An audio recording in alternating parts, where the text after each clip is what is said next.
Starlink இந்தியாவுக்கு வந்துட்டாங்க. So, அவங்க என்ன பிளான்ஸ் அறிவிச்சிருக்காங்க, அது என்ன, ஏது அப்படிங்கிற எல்லாத்தையுமே இந்த வீடியோல ஃபுல் ஃப்ளெட்ஜா பார்க்கலாம். வாங்க வீடியோக்குள்ள போலாம். ஃபர்ஸ்ட் ஆஃப் ஆல் Starlink பார்த்தீங்க அப்படின்னா, நெட்ட ப்ரொவைட் பண்றதுக்காகவே இருக்கக்கூடிய ஒரு மிகப்பெரிய satellite paste network.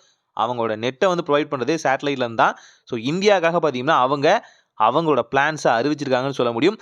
Soon to be start அப்படிங்கிற மாதிரியான விஷயங்கள்ல ஏகப்பட்ட பிளான்ஸ் வந்து அறிவிச்சிருக்காங்க. ஸோ, அது என்னன்னு நான் சொல்றேன். இது எப்படி பேசிக்கா தெரிஞ்சுக்கிறது?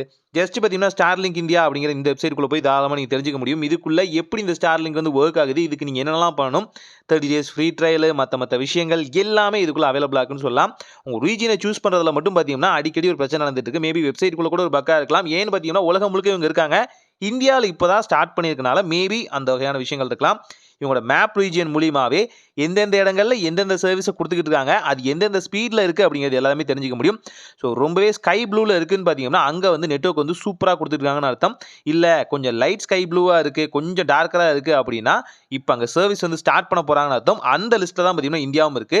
ரொம்பவே டார்க்கரா ப்ளூ, ரெட் டார்க்கரா வந்து இருக்கு அப்படின்னா, இனிமே தான் அங்கே சர்வீஸை ஸ்டார்ட் பண்ண போறாங்க அப்படிங்கிறது அர்த்தம். இங்கேயுமே பார்த்தீங்கன்னா அவைலபிலிட்டி ப்ளஸ் பார்த்தீங்க அப்படின்னா, இது எந்த அளவுக்கு ஸ்பீடிங் ரேஷியோவில் இருக்கு, இவங்க கொடுக்குற ப்ரொவைடிங் நெட் பார்த்தீங்கன்னா எந்த அளவுக்கு ஸ்பீட் ரேஷியோவில் இருக்கு அப்படிங்கிறது எல்லாமே கொடுத்துருக்காங்க. இது பங்களாதேஷ்லையும் அண்ட் பார்த்தீங்கன்னா நம்மளோட ஸ்ரீலங்காலையும் அவைலபிளாக இருக்குன்னு சொல்லலாம். நம்ம சுற்றி இருக்க நாடுகள் நான் சொல்கிறேன். அது மட்டும் இல்லாமல் எந்த அளவுக்கு ஸ்பீட் ரேஷியோ இருக்குது அப்படிங்கிறத இந்த கிராஃப் சார்ட் மூலிமா நீங்கள் பார்த்துக்க முடியும். ஸோ, இந்த பின் பாயிண்டில் பார்த்தீங்கன்னா திக்கராக இருந்துச்சு அப்படின்னா லைட்டராக நெட்வொர்க் கொடுக்குறாங்க அர்த்தம், ஸ்பீடும் கம்மியாக இருக்குன்னு அர்த்தம். இது இன்க்ரீஸ் ஆகிறதும் டிக்ரீஸ் ஆகிறதும் பொறுத்து பார்த்தீங்கன்னா இவங்களோட MBPS ஸ்பீட் என்ன அப்படிங்கிறத ரொம்ப சிம்பிளாகவே மேப் வரையாகவே நீங்கள் தெரிஞ்சுக்கிற மாதிரி இவங்களோட வெப்சைட்டில் வந்து கொடுத்துருக்காங்க.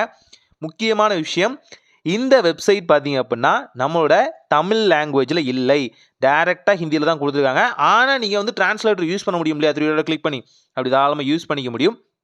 தென் இங்கே நீங்கள் பிளான்ஸை மட்டும் இல்லாமல் இவங்களோட மற்ற சர்வீஸையும் வந்து பார்க்க முடியும். இவங்களோட கஸ்டமர் கேர் எப்படி இருக்காங்க, ப்ளஸ் பார்த்தீங்கன்னா இவங்க இந்த வகையான நெட்டை கொடுக்கறதுனால எந்தெந்த இடங்கள்லாம் மாற்றம் நடந்திருக்கு அப்படிங்கிறது அது எல்லாத்தையுமே இங்கே சிம்பிளாக சொல்கிறாங்க. ஸோ, இது எப்படிலாம் நீங்கள் கேரி பண்ணிட்டு போகலாம், ஸ்டேபிளாக தான் வச்சுருக்கணுமா இல்லை அன்ஸ்டேபிளாக இருந்தால் கூட போதுமா, எந்தெந்த மாதிரியா இதுக்கான ஸ்பாட்ஸ் எல்லாமே ஃபிக்ஸ் பண்ணலாம். ஸோ, தரையில் வச்சா கூட பார்த்தீங்கன்னா நெட்டு கிடைக்கும். அதுதான் இதோட அட்வான்டேஜ்னு சொல்லலாம். அது எப்படி நம்ம தரையில் வச்சா கூட ஒர்க் ஆகும்னு சொல்கிறீங்களா, அது என்ன கான்செப்ட்னு கேட்டிங்கன்னா ரொம்ப சிம்பிளாக டாடா ஸ்கை ஆகட்டும் அண்ட் சன்டைரக்ட் ஆகட்டும், எந்த மாதிரி நம்ம கொடையை வச்சு கொடுக்குறோமோ அதே சர்வீஸ் தான், டிட்டோ அதே தான். அங்கே ஒரு சிம் இருக்கும், இங்கேயும் ஒரு சிம் இருக்கும். இந்த சர்வீஸ் வேறு, அந்த சர்வீஸ் வேறு, அவ்வளோதான். இந்த செட்டாப் பாக்ஸ்லேருந்து நமக்கு பார்த்தீங்கன்னா சேனல்ஸை ப்ரொவைட் பண்ணுறாங்க, இவங்க நெட்டை ப்ரொவைட் பண்ணுறாங்க. இவ்வளோ தான் டிஃப்ரென்ஸே தவிர இதுக்கு வேறு எந்த மாற்றங்களும் இல்லைன்னு சொல்லலாம். என்ன அது ஒரு பர்டிகுலர் ஆங்கிளில் வச்சா தான் தெரியும், அதுக்குன்னு ஸ்பெசிஃபிக்கான பார்த்தீங்கன்னா இந்த லாங்கிடியூட்னல் அண்ட் பார்த்தீங்கன்னா ஈஸ்ட் வெஸ்ட்டு அந்த விஷயங்கள்லாம் பார்த்து வைக்கிறது ப்ரிசைஸாக வச்சாலே போதுமானது. ஆனால் இதுக்குன்னே செப்பரேட்டான ஆப்புமே இருக்குது, அதையுமே இந்த வீடியோக்குள்ளேயே நான் சொல்கிறேன்.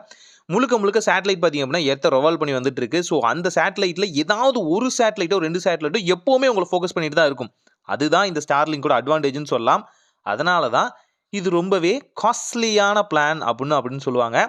ஆனால் சில இடங்களில் நல்லதும் பண்ணிட்டு இருக்காங்க. உதாரணத்துக்கு பார்த்தீங்கன்னா ஆஃப்ரிக்காலாம் பார்த்தீங்கன்னா நெட்டுங்கிறது விஷயமே இல்லை. அங்கெல்லாம் பார்த்தீங்கன்னா மிகப்பெரிய ஒரு ரெவல்யூஷன் வந்து கொண்டு வந்திருக்காங்க அப்படிங்கிறத உண்மை. இவங்களோட அஃபிஷியலான ஆப்புமே இருக்குது. ஸ்டார்லிங்க் அப்படிங்கிற இந்த ஆப்பை இன்ஸ்டால் பண்ணாலே போதுமானது. உங்களுக்கு இதை நீங்கள் வாங்கிட்டீங்க ஸ்டார்லிங்க் அப்படின்னா இது எப்படி ப்ராப்பராக செட்டப் பண்ணுறது, இதில் என்னென்னலாம் வந்து பண்ணலாம் அண்ட் இதை எப்படி பார்த்தீங்கன்னா ஃபுல் ஃப்ளெஜாக அந்த ஆவரேஜ் அவங்க சொல்கிற ரேஷியோ படி எப்படி வந்து ஃபுல்லாக அன்லிமிட்டடான இன்டர்நெட்டை வந்து ஆக்சஸ் பண்ணுறது அப்படிங்கிற எல்லா டீட்டெயிலும் இருக்கும். இதில் கேமராக்கான ஆப்ஷன் இருக்குது. நீங்கள் உங்கள் எதை ஸ்கேன் பண்ணிட்டீங்க அப்படின்னா எந்த இடத்துல டவர் கிடைக்கும் அப்படிங்கிறத நீங்கள் ஸ்கையை பார்த்தே வந்து கரெக்டாக பார்த்தீங்கன்னா பின் பாயிண்ட் பண்ணி அவங்க கொடுத்துருக்க அந்த ரிசீவர் மூலிமா ஈஸியாக சேட்டலைட்டோட கனெக்ஷனையும் சிக்னலையும் நம்மளால் ஈஸியாக எடுக்க முடியும். இது ரொம்ப சிம்பிள் தான், ஹசல் ஃப்ரீயாக இருக்கும். ஆனால் இதுக்கு இவங்க கேட்குற காஸ்ட் அப்படிங்கிறது ரொம்பவே ஜாஸ்தின்னு சொல்லலாம். ரொம்ப சிம்பிளாக மந்த்லி பேசிஸில் நீங்கள் வந்து ரீசார்ஜ் பண்ணுறீங்க அப்படின்னா பர் மந்த்துக்கு எவ்வளோ தெரியுமா, 8600 நீங்கள் பே பண்ணுற மாதிரி இருக்கும். இது 200 MBPS ஸ்பீடுக்கு. இது டோட்டல் எக்யூப்மெண்ட் இல்லாமல் எக்யூப்மெண்ட்டோட சேர்த்திங்க அப்படின்னா 34,000 எக்யூப்மெண்ட்டுக்கு மட்டும், ஹார்ட்வேருக்கு மட்டுமே நீங்கள் செலவு பண்ண வேண்டியதாக இருக்கும். தென் மந்த்லி நீங்கள் 8600 வந்து பே பண்ணுற மாதிரி இருக்கும். இதில் ஒரே ஒரு அட்வான்டேஜ் இருக்குது. அந்த ஒரே ஒரு அட்வான்டேஜ் மட்டும் சொல்கிறேன். நீங்கள் பெரிய கம்பெனியாக இருந்தீங்கன்னா இது வந்து பெனிஃபிட் தான், அன்லிமிட்டடான இன்டர்நெட். இதில் எவ்வளோ வேணாலும் உங்களால் வந்து சக் பண்ணி எடுக்க முடியும்.